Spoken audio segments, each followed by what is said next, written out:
if I take the home office deduction, I have heard that my chances of auditing go up. Is that true? A good question, and we get that question a lot. A very, very good question. We talked about this a lot in our webinar earlier in preparing an audit-proof tax return. But I believe that there are no, quote, red flags with the IRS. Just because you file a home office deduction because you have an office in your home, that is not going to mean the IRS is going to audit your tax return. I just don't believe that. Now, I do believe that the IRS does use a statistical sampling method, just this mountain of data that you know they have, to determine which tax returns they indeed choose for audit.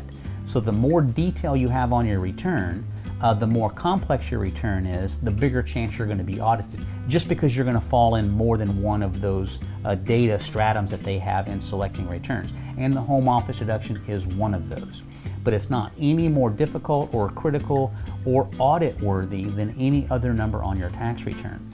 But the most important thing here for me is don't consider not taking a deduction that you're otherwise eligible for just because you think the IRS is going to look at it. The IRS recognizes that you operate your business out of your home. There should be a deduction related to that. That's why there is a home office deduction. If that fits your scenario, take the deduction.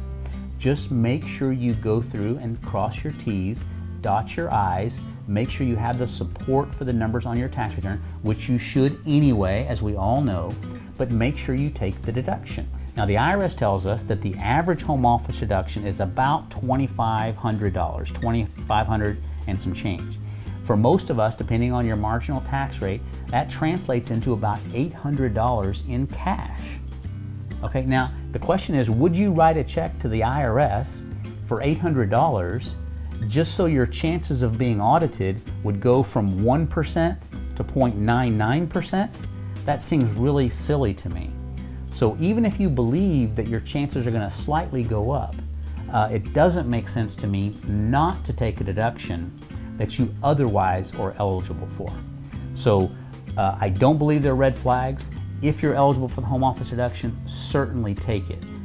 Take the $800 and rather than send it to the IRS, put it in a traditional IRA or an SEP account and even save more tax money. Way better idea than letting the IRS keep that money.